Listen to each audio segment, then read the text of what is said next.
vai dar sequência às doutrinas da graça, que são hoje, né, chamadas de 5 pontos do calvinismo. Nós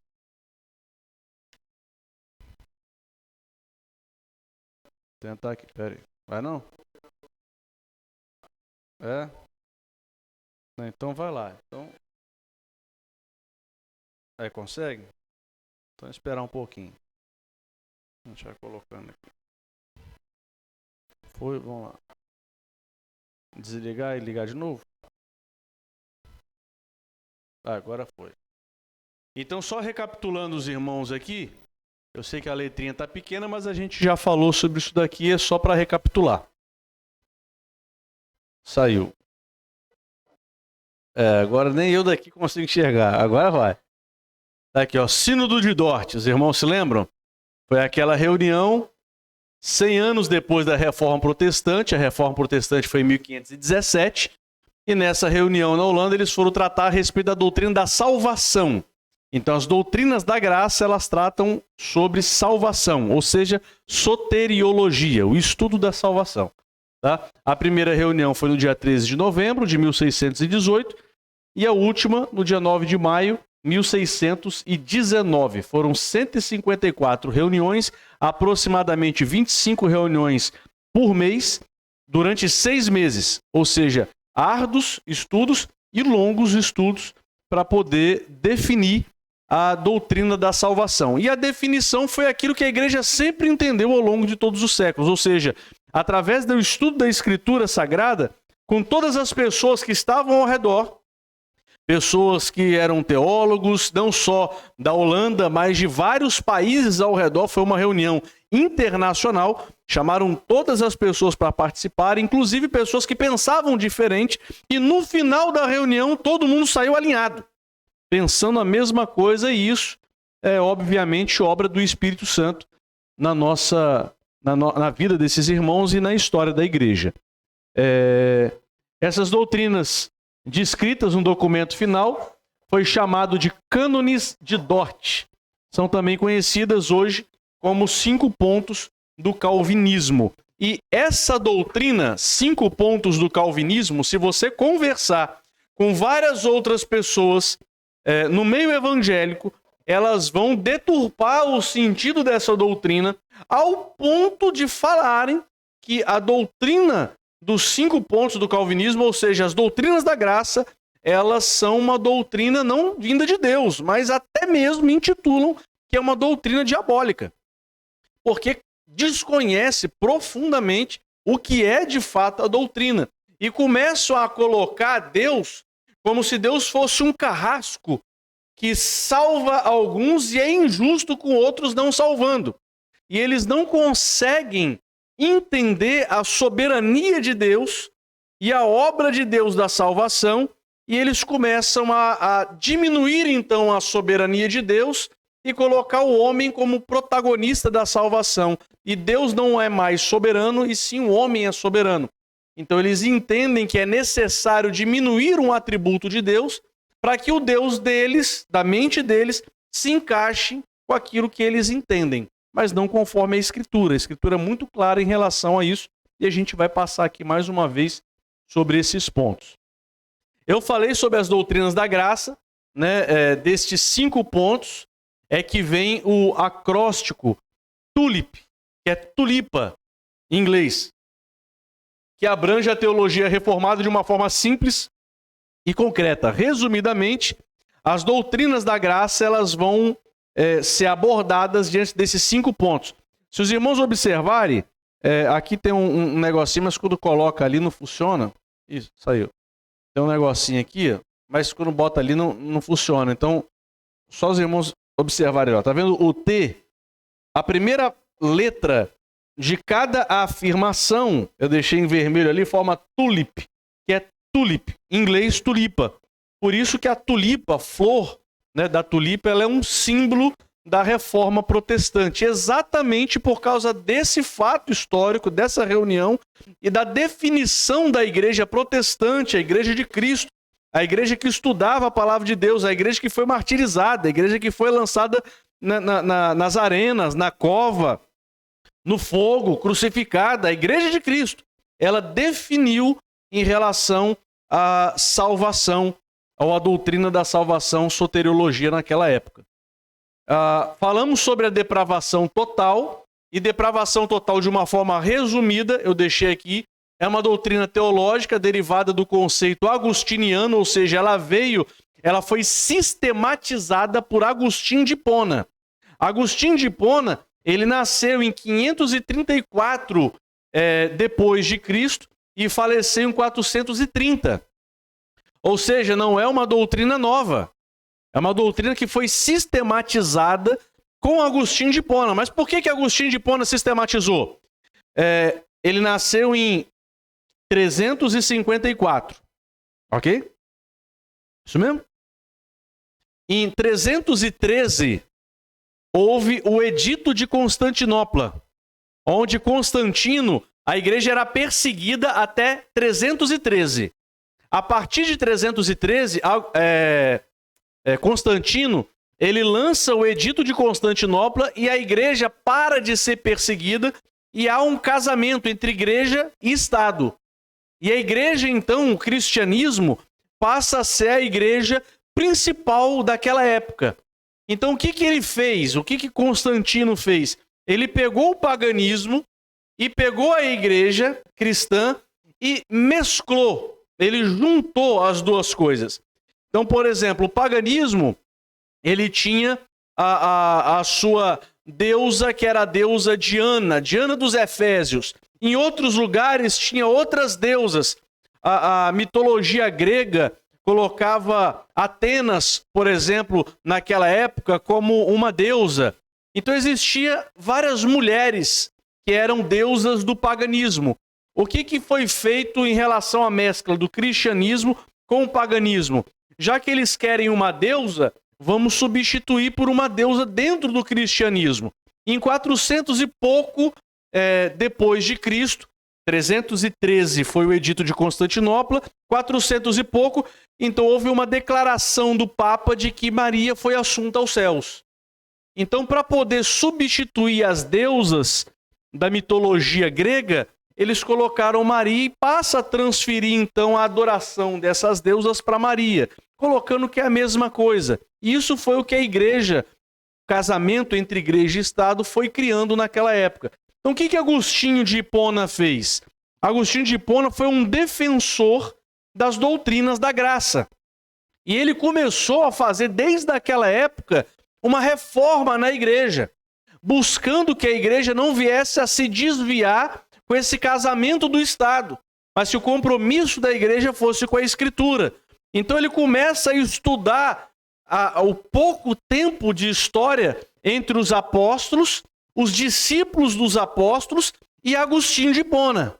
Eram pouquíssimos anos ali, próximos.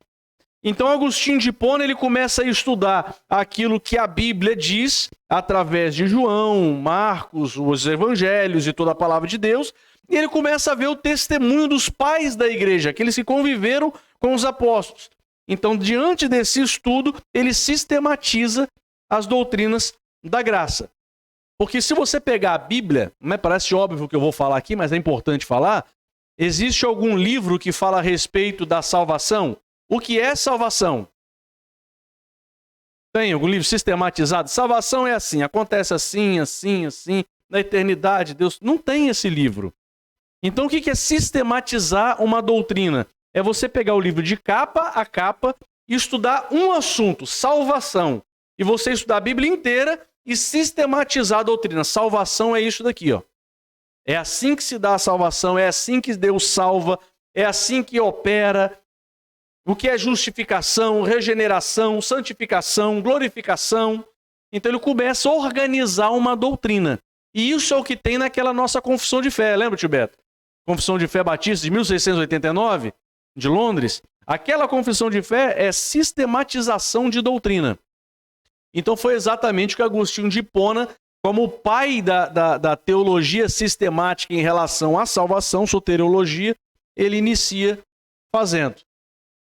Então ela nasceu em 354 a 430. Então não é uma doutrina nova.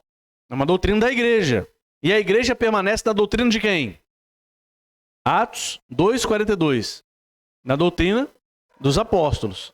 Certo? Não é na doutrina do Idino, não é da doutrina de outra pessoa, de outro pastor ou de um grupo religioso. É na doutrina dos apóstolos. Então ela precisa voltar a esse legado histórico para entender o que é de fato salvação. Porque eu estou aqui há 2000 anos depois de João, de Paulo. Então eu não estava lá pertinho de Paulo para entender o que Paulo estava dizendo. Então o que eu preciso ouvir? Eu preciso ser humilde o suficiente para falar, a igreja não nasceu comigo. A igreja tem longos anos de história. Deixa eu ver aqui o que os puritanos falaram no século 17, 18 e 19. Deixa eu voltar mais um pouquinho. O que os reformadores falaram no século 16? O que os pré-reformadores falaram no século 15, 14 e 13? Vamos voltar mais um pouquinho. O que Agostinho de Hipona falou pertinho dos pais da igreja? Agostinho de Hipona voltou lá nos pais da igreja que foram discípulos dos apóstolos. E os pais da igreja aprenderam de Paulo, aprenderam de João e deixaram todo esse legado histórico. Entende? Então, se eu chegar agora e falar bem assim, não, a doutrina da salvação, irmãos, vamos abandonar tudo isso daqui, e a doutrina da salvação é algo diferente, é algo novo. A igreja não entendeu muito bem ao longo de 2000 anos de existência do tempo neotestamentário. Quem está entendendo isso agora sou eu. No mínimo vai soar como uma arrogância, como presunção.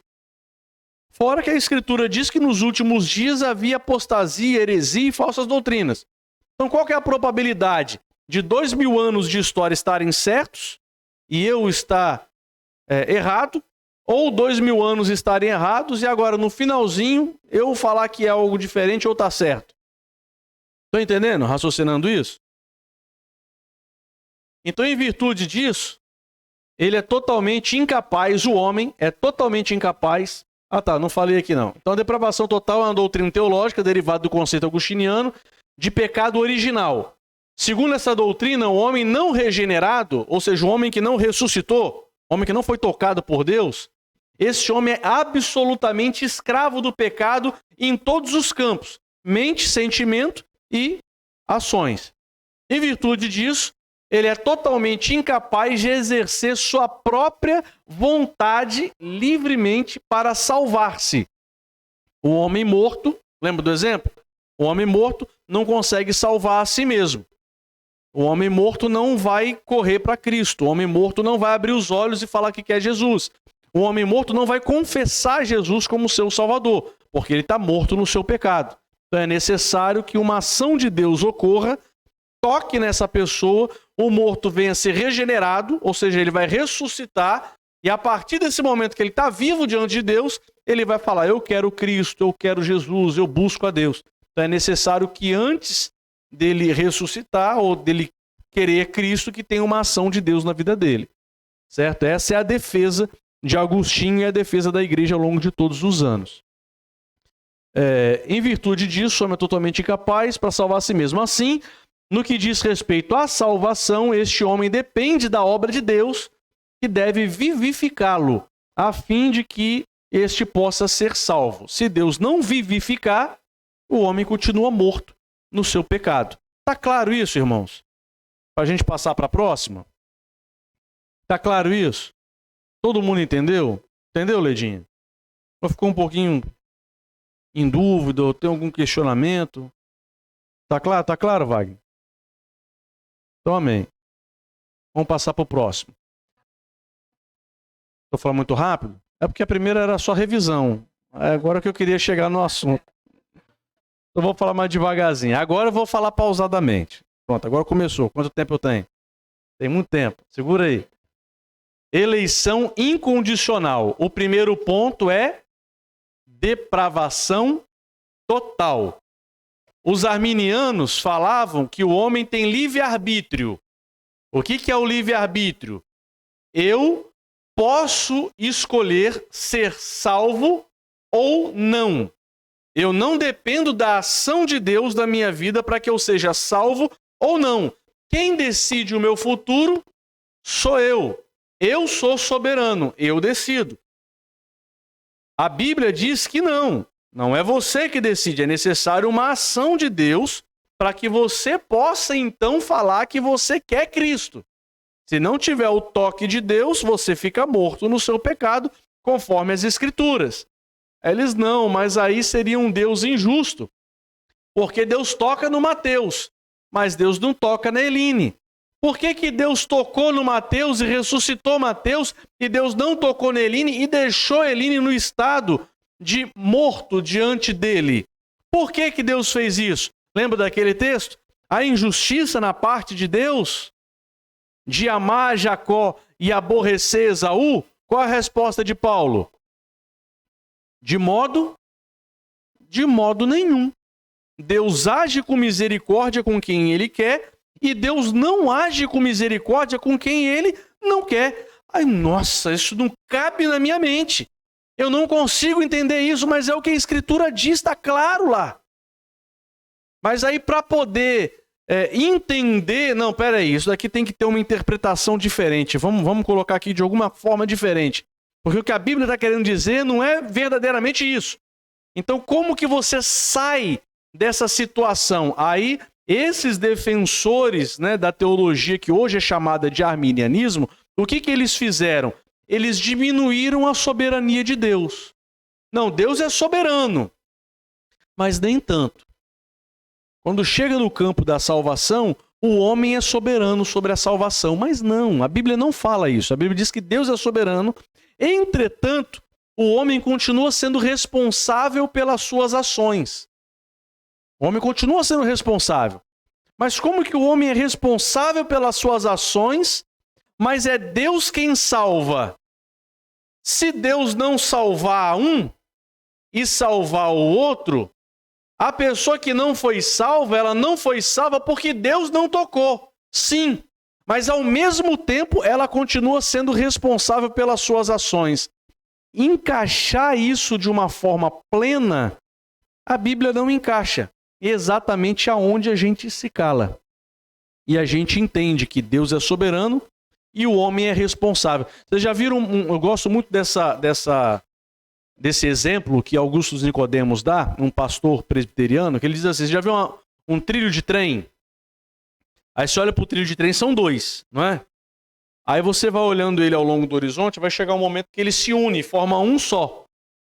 Aqui agora, quando a gente olha para a soberania de Deus e a responsabilidade do homem, a gente não consegue entender e unir essas coisas, mas lá na frente, isso vai se unir, a nossa mente vai entender.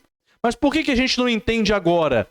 Porque Deus está errado ou porque a minha mente não consegue alcançar aquilo que Deus projetou por causa do pecado que é corruptível na minha vida? Obviamente que a falha não está em Deus, a falha está em mim. A falha está em cada um de nós. Mas vai chegar um momento que o pecado vai ser tirado, a gente vai entender essa soberania e a responsabilidade. Estão entendendo isso que eu estou falando? Ficou muito confuso. Entendeu, dona Vera? Deu para entender? Se não entender, não tem problema, irmãos. Esse ponto aqui eu não estou entendendo, não. Repete de novo aí, porque o assunto é difícil mesmo. Entendeu? Eu fico até abismado quando ninguém fala que tem dúvida. Porque eles ficaram 6 meses e estavam todo mundo cheio de dúvida. Então pode falar, tá bom? Pode perguntar que a gente responde. Não vai me deixar constrangido. Pode falar. Pode falar todas as perguntas que tiver.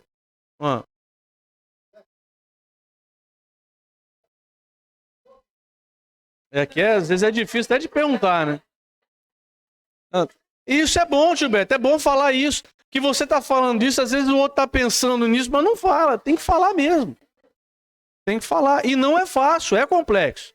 É difícil. Entendeu? Mas a gente vai esclarecendo a luz da Bíblia, a luz da palavra de Deus. Existe, lembra que eu falei, existe o campo espiritual, celestial, e existe o campo terreno.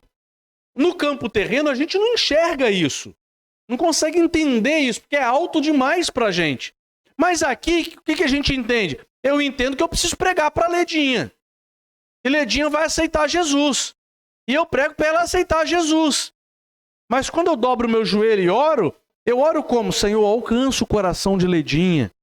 Senhor, muda o coração dela, transforma o coração de Ledinho em um coração de carne, salva a Ledinho. Não é assim a oração? Mas na hora que eu estou pregando, não é a gente fala, aceita Jesus como seu Salvador, não é isso? Porque na hora de pregar é a hora da vivência, mas a hora da oração é a hora daquilo que a Bíblia nos ensina. Então quando você ora, você está entrando nesse campo celestial. Mas quando você prega, é a prática do dia a dia, responsabilidade das pessoas. Estão entendendo isso? Vamos lá.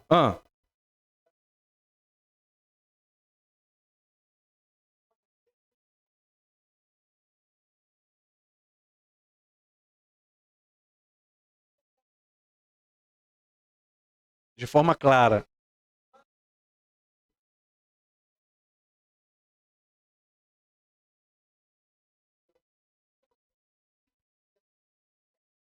Perfeito. Perfeito.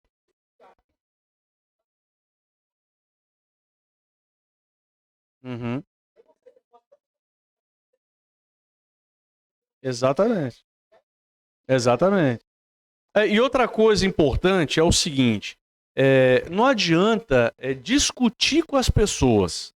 Não adianta, isso é uma coisa que eu aprendi, né? Eu lembro dos irmãos que chegaram aqui, né, depois, não, tá, vai pra discussão e tal, aí depois, com o passo do tempo, o que aprende? Não adianta discutir. Então, de fato, quando a gente ouve a doutrina, a gente fica empolgado, porque é maravilhoso entender isso daqui. É glorioso entender isso daqui. Mas não adianta entrar no campo da discussão e querer convencer as pessoas. A pessoa precisa se desarmar, querer estudar, querer entender, querer tirar os conceitos que aprendeu para conseguir evoluir nesse entendimento aqui. E uma coisa importante é que esse entendimento que a gente tem não é baliza para a pessoa ser salva ou não. É uma profundidade, mas não é baliza para ser salvo.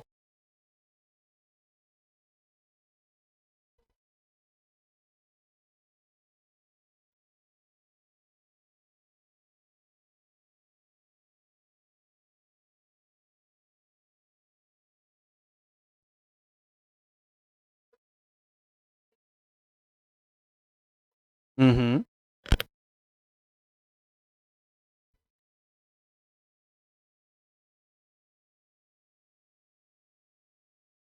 Isso, deixa eu te falar sobre isso daí.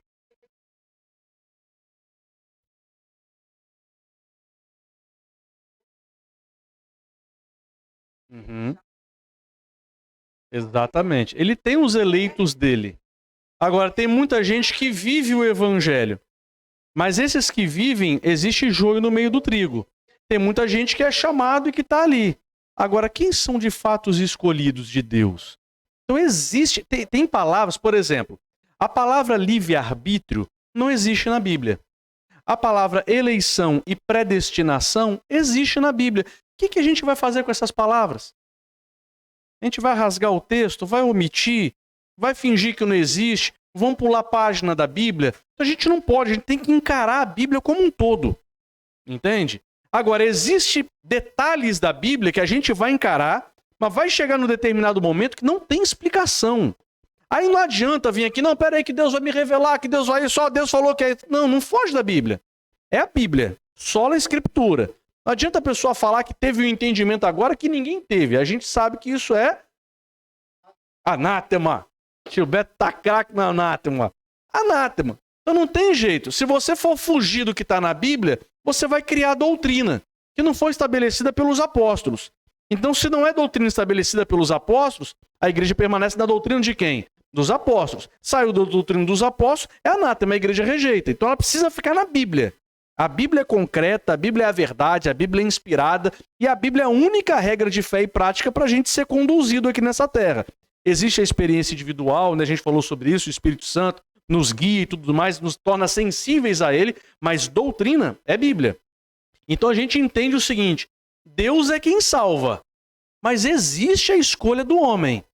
No campo da salvação, Deus salvou. É como se todos estivessem mortos, e Deus vai lá e, salvou um.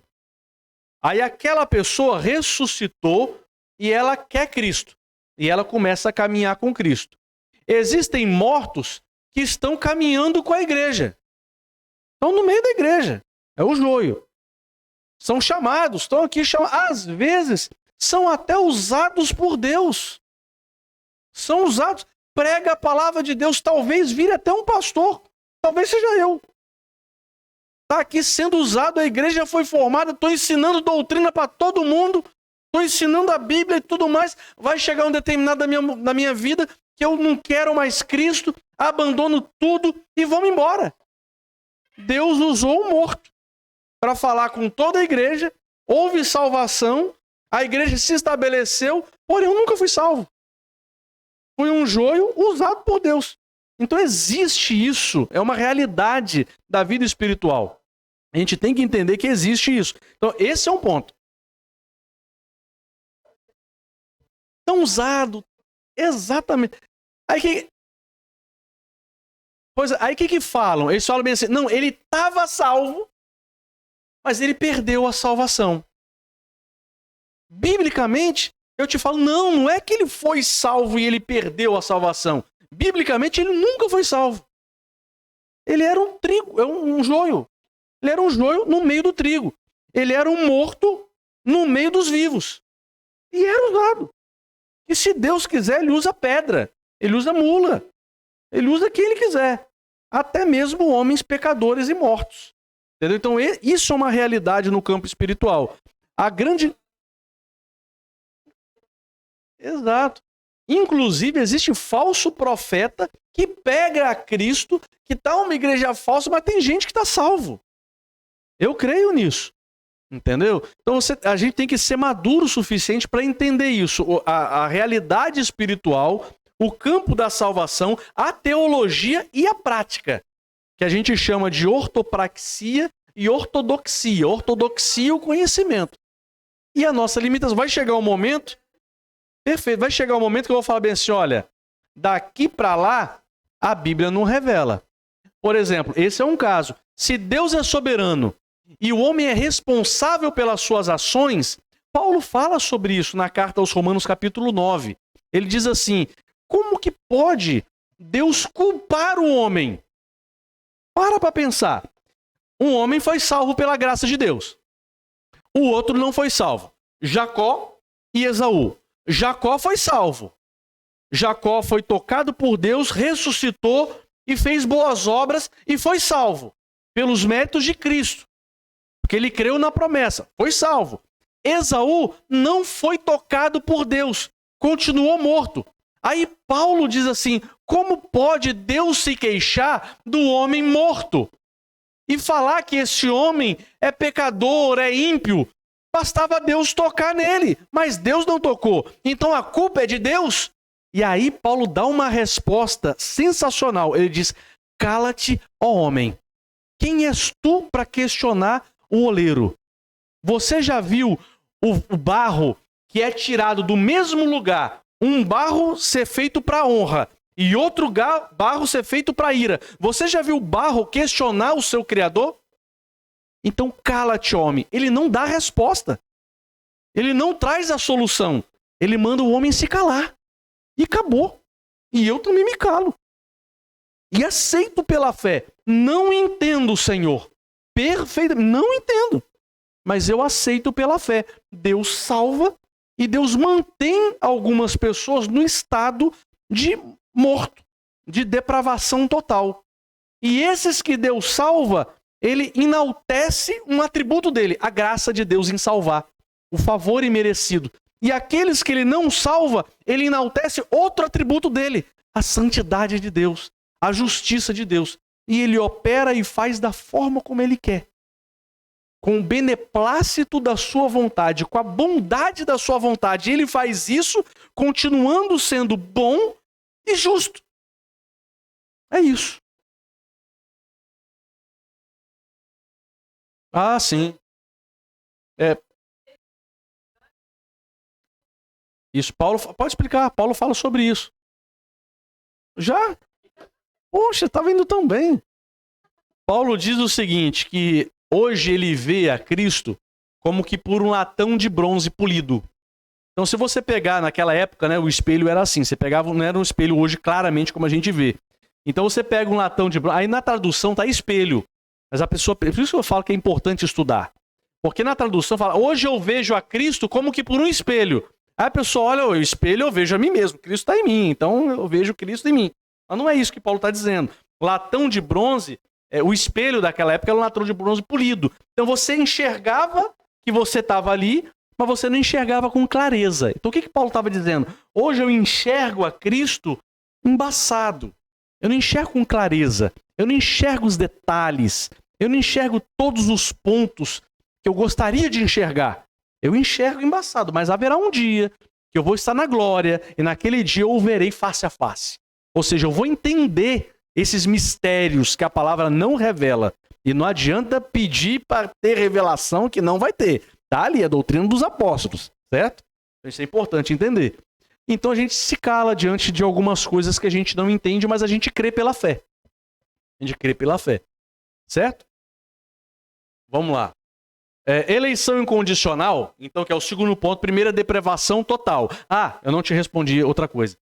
Então, não tem um livre-arbítrio em relação à salvação. O morto não tem livre-arbítrio, ele está morto. Ele não escolhe. Mas depois que ele é tocado e ele ressuscita, a gente chama de um termo para diferenciar o livre-arbítrio das escolhas do dia a dia de livre agência. Então, livre-arbítrio no campo soteriológico de salvação não existe. É Deus que salva. Mas depois que você é salvo, você tem livre agência. Por que alguns irmãos avançam mais e outros avançam menos? É a sua livre escolha de orar mais, de buscar mais. Aí, qual é o entendimento bíblico que se tem? A salvação é monergia, é mono, é Deus, um só que faz. Depois que há a salvação, de fato, genuína e concreta, existe uma sinergia. Aí é uma troca. Eu oro, Deus responde. Eu busco, Deus atende. Eu peço, Deus me santifica. Aí existe uma sinergia. Entende? Entendeu? Entendeu? Mais ou menos, vamos lá. Vamos continuando que vai entendendo. Então, eleição, primeiro, depravação total. E o segundo, eleição incondicional. O que é eleição incondicional?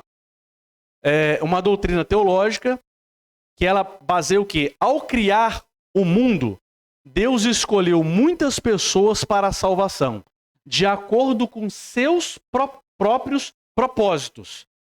Não era com o propósito de olhar e ver virtude nas pessoas, porque está todo mundo morto nos seus pecados. Então, ele, pela sua própria vontade, pelo beneplácito da sua vontade, ele escolhe, certo? Sem levar em conta a virtude, mérito ou fé nessas pessoas, a fim de exaltar a sua graça. O que é graça? É um favor imerecido. Então, se é um favor imerecido, não tem como ele olhar no futuro e ver alguém que merece. Graça é um favor que a gente não merece, certo? Então, vamos para o próximo. Textos bíblicos que vão trazer luz para essas afirmações que eu fiz aqui. Efésios 1, 4, 6. Antes da fundação do mundo, Deus nos escolheu nele para sermos santos e irrepreensíveis diante dele. Em amor, nos predestinou para ele, para sermos adotados como seus filhos, por meio de Jesus Cristo, segundo o propósito da sua vontade, para louvor da glória de sua graça, que ele nos concedeu gratuitamente no amado, obviamente, Cristo. Certo? Então Deus escolheu conforme o beneplácito da sua vontade. Propósito de sua vontade. É Deus. Está escrito. Muda. Como que muda isso? Não dá. É o que a Bíblia diz de uma forma muito clara. Próximo. Efésios 2, 8, 9. Porque pela graça vocês são salvos mediante a fé. Isto o quê? Graça e fé. Não vem de vocês. É dom de Deus. Não de obras, para que ninguém se glorie. O que ele está dizendo aqui? Ele está dizendo o seguinte, Beto. A salvação, vocês são salvos, porque pela graça vocês são salvos. Um favor que vocês não merecem. Vocês não merecem. E isso é mediante a fé. Ou seja, o agente que toca e ressuscita e faz a pessoa chegar na graça é a fé. E a fé vem pelo ouvir e ouvir a palavra de Deus. Por isso que a gente prega a palavra de Deus. Então a gente prega, a pessoa ouve e ela sai das trevas e ela vai para a graça. E essa ação da fé e de puxar para a graça é dom de Deus. Por que, Paulo? Isso é dom de Deus? Não de obras. Por quê? Para que ninguém se glorie, para que ninguém possa falar assim, não, mas foi eu que tomei a decisão. Foi eu que quis. Foi eu que fiz. Foi eu que fui bom. Eu que aceitei. Houve alguma coisa de mim para que houvesse salvação. Não, não é por obras. É dom, é dádiva, é presente de Deus dada. Deus deu, Deus salvou. A partir desse momento, é sinergia. Entende? Não é por obras. Lembra que ele falou de Esaú e de Jacó? Antes deles nascerem, Deus escolheu Jacó. E Deus aborreceu Esaú.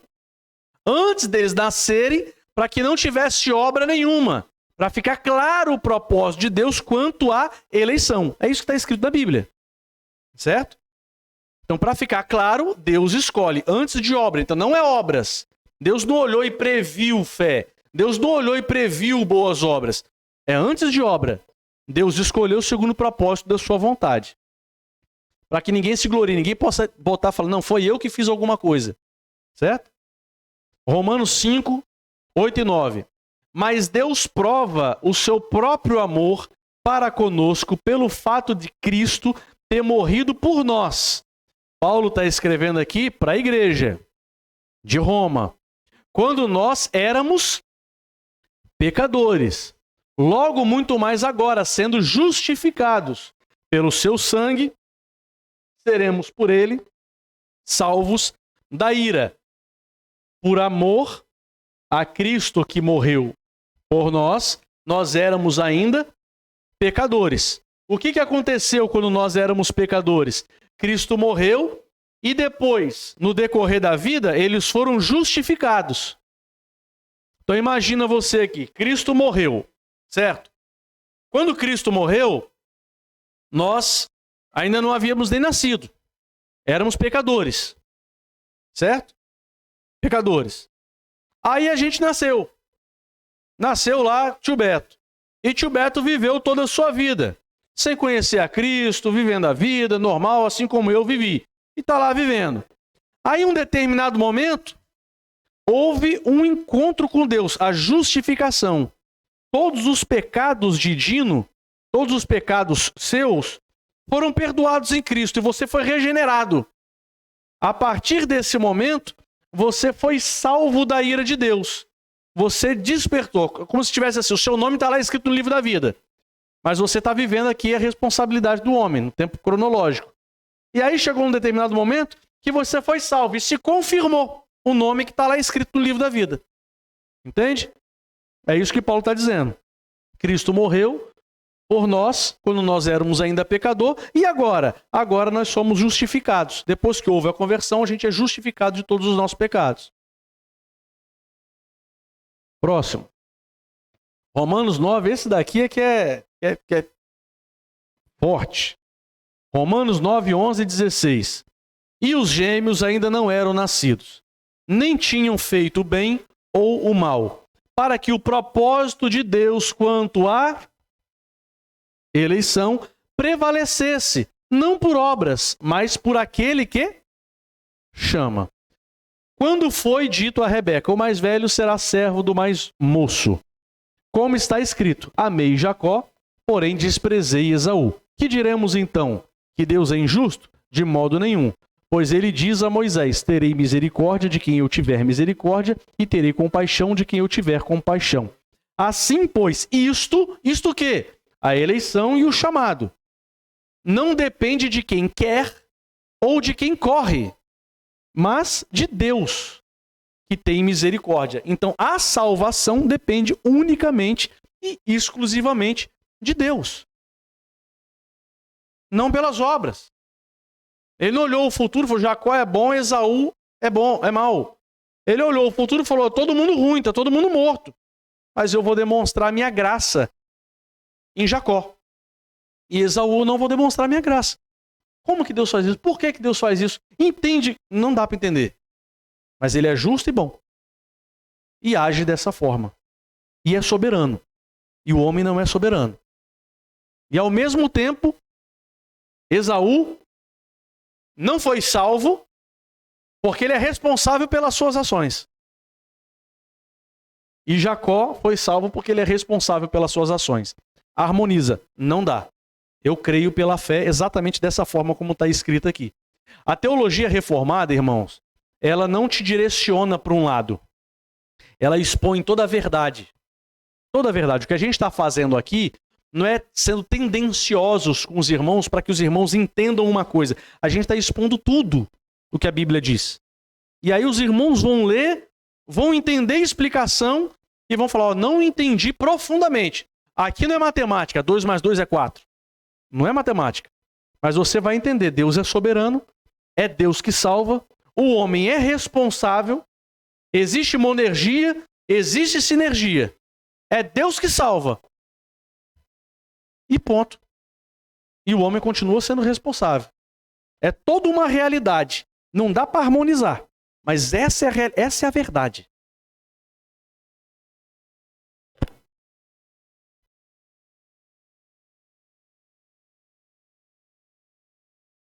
Se você permanecer até o fim, você vai ser... É outra doutrina, a gente vai chegar nela. Se você permanecer até o fim, é complexo.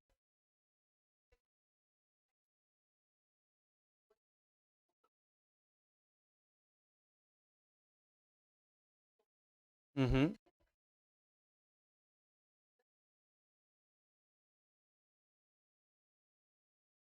A gente explica biblicamente. Por exemplo, se chegar uma pessoa aqui e falar bem assim, a gente já teve isso aqui, a pessoa chega e fala bem assim, se eu não sei se eu sou salvo, se eu sou salvo, então eu vou viver a minha vida aí. Não, não é isso. Paulo fala sobre isso. Paulo diz assim, aonde abundou o pecado, superabundou a graça. Ora, então posso eu sair e pecar à vontade? E obrigado. Aí Paulo diz, não, de forma nenhuma. Se nós fomos livres do pecado, então não somos mais escravos. Vamos servir a Cristo. O que ele está dizendo?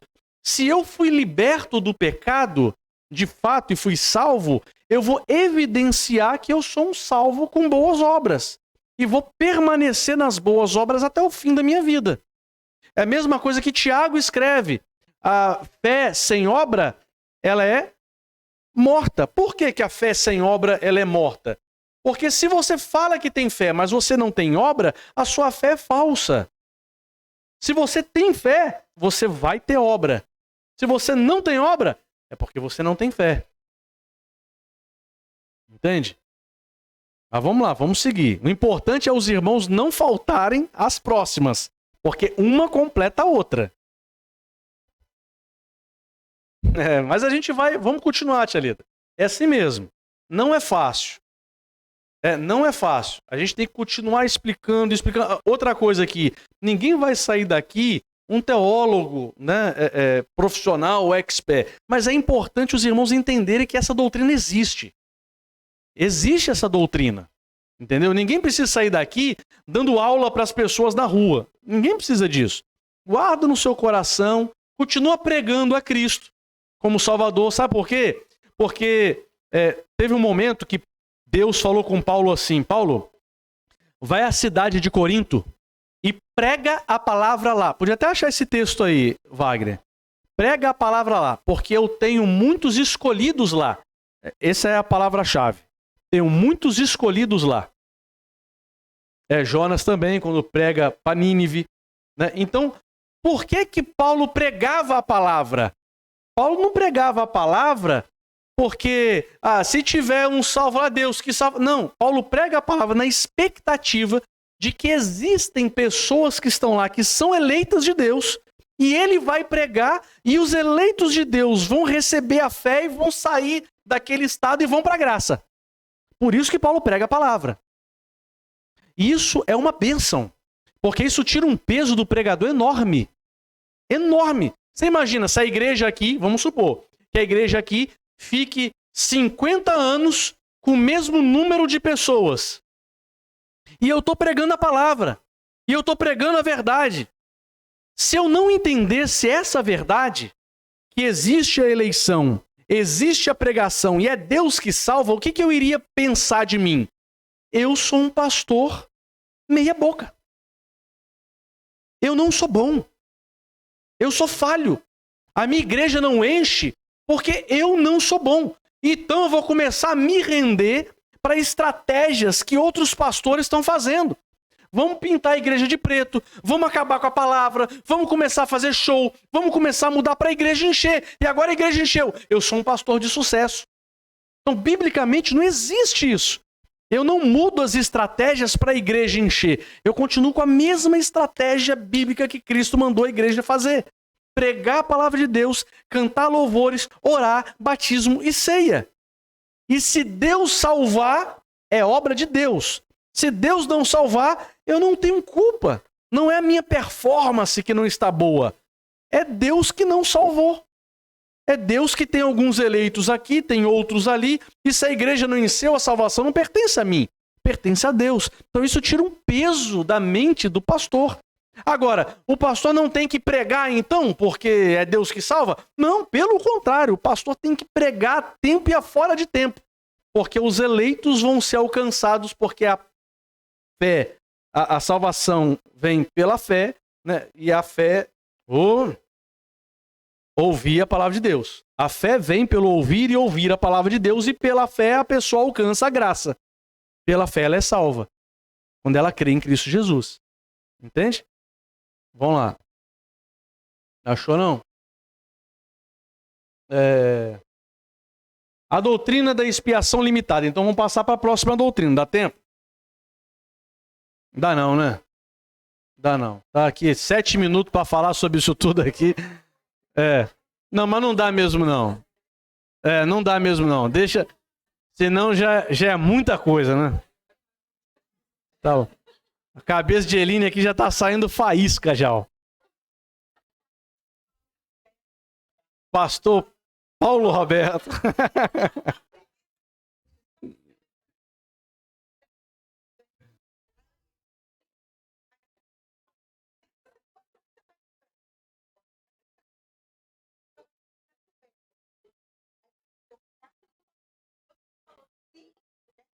Virou Paulo Roberto. Amém. Glória a Deus. Pode, fica à vontade. Vai lá. Ó, Wagner vai dar uma ajuda aqui no final, aqui, só para dar um desfecho.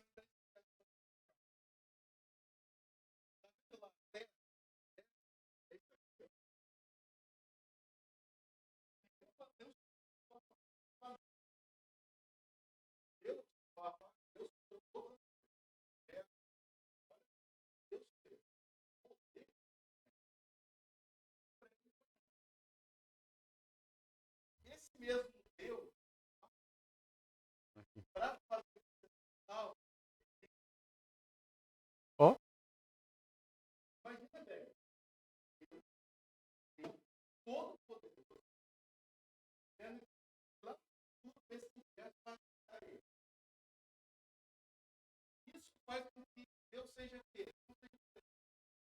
Limitado.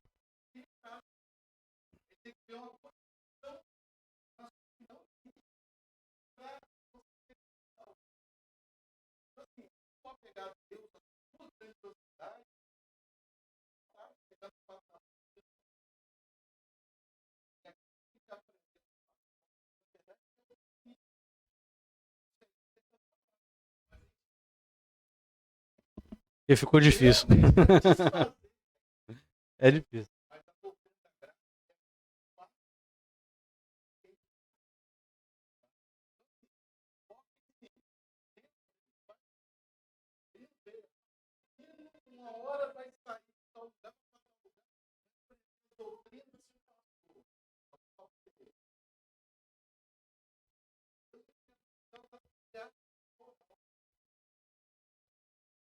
Amém.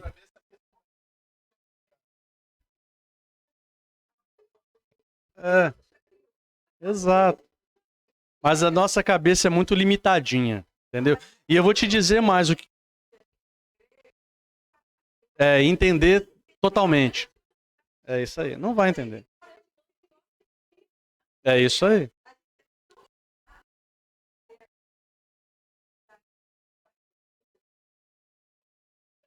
É.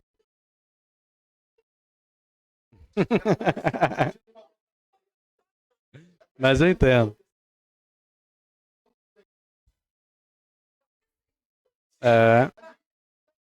Mas é por isso que a Bíblia mesmo ela responde. Ela vai respondendo até um certo limite e vai chegar uma hora que você vai amadurecer ao ponto de falar, não, eu creio pela fé.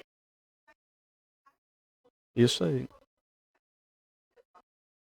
Uhum.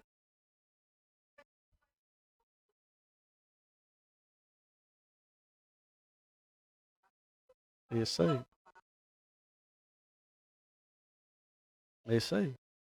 E é importantíssimo entender. Se rende, é isso aí. A palavra é essa. Você se rende e confia. Alguém falou confia. É isso mesmo. Você confia. Isso aí.